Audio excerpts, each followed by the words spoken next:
قانون کشش یا مینیفیسٹیشن، یہ جو خیال ہے کہ ہماری سوچیں حقیقت بن سکتی ہیں، یہ آج کل بہت سننے میں آتا ہے، خاص طور پر دی سیکرٹ جیسی کتابوں کے بعد اور سوشل میڈیا پر بھی۔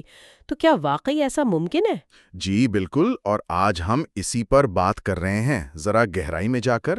ہمارے پاس جو مواد ہے اس میں لوگوں کی اپنی کہانیاں بھی ہیں، کچھ سنجیدہ قسم کی تنقید بھی ہے، اور پھر سائنس اور نفسیات کیا کہتی ہے وہ بھی دیکھیں گے۔ مقصد یہی ہے کہ سمجھیں آخر یہ ہے کیا۔ نہیں، اس کی کشش تو سمجھ آتی ہے، مطلب کون نہیں چاہے گا کہ جو سوچو وہ مل جائے۔ ریڈٹ پر کچھ بڑی دلچسپ کہانیاں ملی ہیں۔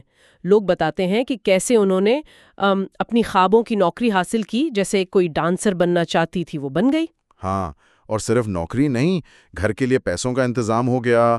کبھی کبھی تو ایسے کہ کسی رشتہ دار کی لاٹری نکل آئی۔ اچھا۔ جی، اور یہ صرف پیسے یا نوکری تک نہیں ہے، لوگ بتاتے ہیں کہ تعلیمی وظائف مل گئے یا رشتے ٹھیک ہو گئے، یہاں تک کہ صحت کے معاملات میں بھی۔ جیسے ایک صارف ہیں جوین 3333، انہوں نے کینسر سے ممکنہ شفا یابی کا ذکر کیا۔ او واہ! اور اس کے لیے وہ مختلف طریقے بھی استعمال ہوتے ہیں، جیسے ویژولائزیشن، مطلب تصور کرنا کہ خواہش پوری ہو گئی ہے، یا وہ 369 طریقہ ہے۔ ہاں، سنا ہے اس کے بارے میں۔ جی، جس میں لکھتے ہیں بار بار، اور ایفرمیشنز یعنی مثبت جملے دہرانا، شکر گزاری، یہ سب چیزیں۔ لیکن یہ تو سب اچھی اچھی باتیں ہو گئیں، دوسری طرف اس پر کچھ سخت تنقید بھی تو ہے نا؟ بالکل ہے۔ ایملی جیکب کا ایک مضمون ہے، وہ اس پر کافی کھل کر بات کرتے ہیں۔ وہ فرق کرتے ہیں کہ دیکھیں، یہ ماننا کہ ہماری سوچ ہمارے تجربے پر اثر ڈالتی ہے، جیسے سی بی ٹی میں ہوتا ہے، یہ ایک الگ بات ہے۔ صحیح۔ لیکن یہ کہنا کہ آپ کی سوچ کائنات سے چیزوں کو اپنی طرف کھینچتی ہے، یہ بالکل دوسری بات ہے۔ اور سب سے بڑا اعتراض وہ لاتے ہیں وکٹم بلیمنگ کا۔ وکٹم بلیمنگ یعنی مظلوم کو ہی قصوروار ٹھہرانا۔ بالکل۔ کیا واقعی کسی کی منفی سوچیں ریپ یا کینسر کا باعث بن سکتی ہیں؟ یا جیسے گرینفل ٹاور کا حادثہ ہوا یا کووڈ پھیلا، کیا یہ سب لوگوں کی منفی سوچ کی وجہ سے ہوا؟ یہ بہت بہت سنگین سوال ہے۔ یہ تو واقعی بہت پریشان کن بات ہے۔ اس کا مطلب تو یہ ہوا کہ اگر کسی کے ساتھ کچھ برا ہو تو وہ یہ سوچ کر خود کو الزام دے گا کہ میری سوچ ٹھیک نہیں تھی۔ جی بالکل، اور پھر وہ ٹاکسک پازیٹیوٹی والی بات بھی آ جاتی ہے کہ جو لوگ منفی توانائی والے ہیں ان سے دور ہو جاؤ، بھلے وہ کسی مشکل میں کیوں نہ ہو۔ جیکب تو اسے خیالی فرقہ یا فینٹیسی کلٹ تک کہتی ہیں۔ ایک طرف تو اتنی پرکشش کہانیاں اور دوسری طرف یہ اتنے گہرے خدشات۔ اچھا، اب ذرا سائنس کی طرف آتے ہیں۔ کیا فزکس میں اس کی کوئی بنیاد ہے؟ دیکھیں، جہاں تک موجودہ فزکس کی بات ہے، جیسا کہ آسک فزکس پر لوگ بات کرتے ہیں، تو اس نظریے کی کوئی سائنسی حمایت نہیں ملتی۔ یہ جو الفاظ استعمال ہوتے ہیں نا، لہریں، توانائی، کوانٹم فزکس، ہاں، بہت ہوتے ہیں۔ وہاں تو لائک ریپیلز لائک ہے۔ اچھا، مطلب ایک جیسی چیزیں ایک دوسرے کو دفع کرتی ہے؟ یہ تو دی سیکرٹ کے بالکل الٹ بات ہو گئی۔ جی بالکل۔ تو اگر فزکس میں نہیں تو کیا نفسیات میں اس کی کوئی وضاحت مل سکتی ہے؟ ہمارے پاس بیٹر اپ، جلین پرکنز، ٹیڈ ایکس اور پی ایم سی کے کچھ حوالے ہیں۔ ہاں، نفسیات میں شاید کچھ زیادہ سمجھ آنے والی باتیں ہیں، جیسے کیرول ڈویک کا گروتھ مائنڈ سیٹ کا نظریہ ہے۔ اگر آپ یقین رکھتے ہیں کہ آپ اپنی قابلیت بہتر کر سکتے ہیں تو آپ زیادہ کوشش کرتے ہیں، اور پھر نتائج بھی بہتر آ سکتے ہیں۔ بالکل۔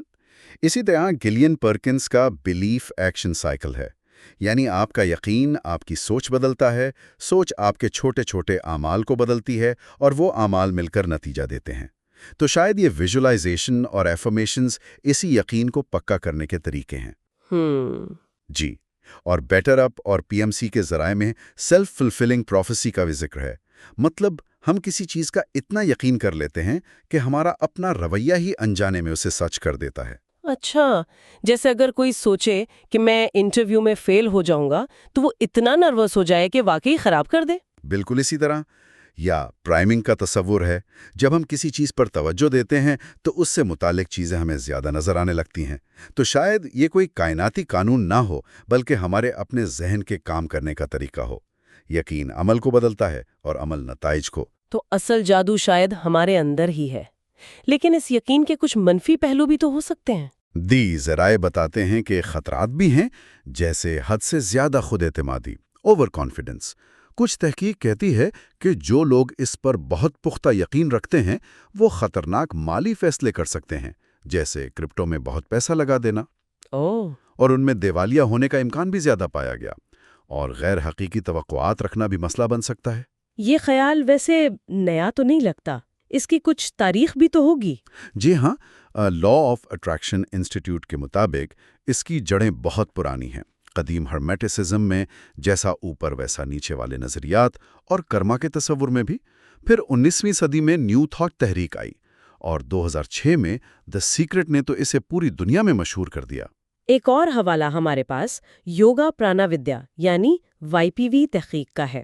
وہ کہتے ہیں کہ ان کا ایک خاص طریقہ ہے، صفائی، استحقاق پیدا کرنا، واضح مقصد اور کوشش، اور اس سے انہیں 35 میں سے 32 کیسز میں کامیابی ملی، یعنی 91% سے زیادہ۔ البتہ یہ یاد رکھنا ضروری ہے کہ یہ ایک مخصوص گروہ کی اپنی تحقیق ہے، اسے ابھی وسیع سائنسی برادری نے پرکھنا ہے۔ یہ کوئی یونیورسل سائنسی ثبوت نہیں ہے۔ تو خلاصہ یہ ہوا کہ قانون کشش ایک پیچیدہ موضوع ہے۔ یہ مقبول بہت ہے، کہانیاں بھی متاثر کرتی ہیں، لیکن اس پر اخلاقی سوالات بھی بہت سنجیدہ ہیں، خاص طور پر وکٹم بلیمنگ والا، اور فزکس کی نظر سے بنیاد کمزور ہے۔ ہاں، لیکن نفسیاتی پہلو جیسے مثبت سوچ، یقین اور عمل کا تعلق، ہماری توقعات کا اثر، یہ شاید وضاحت کر سکتے ہیں کہ کچھ لوگوں کو کیوں لگتا ہے کہ یہ کام کرتا ہے، مگر جیسا ہم نے دیکھا اس پر آنکھ بند کر کے یقین کرنے میں خطرات بھی ہیں، خاص طور پر عملی زندگی کے فیصلوں میں۔ تو اس ساری بات چیت کے بعد ایک سوال ذہن میں آتا ہے، کیا اصل طاقت خود یقین میں ہی ہے، چاہے وہ یقین کسی بھی طریقے سے پیدا ہوا ہو؟ اور اگر ایسا ہے تو پھر اس طاقت کو ذمہ داری سے کیسے استعمال کیا جائے کہ منفی اثرات سے بچ کر مثبت پہلوؤں سے فائدہ اٹھایا جا سکے؟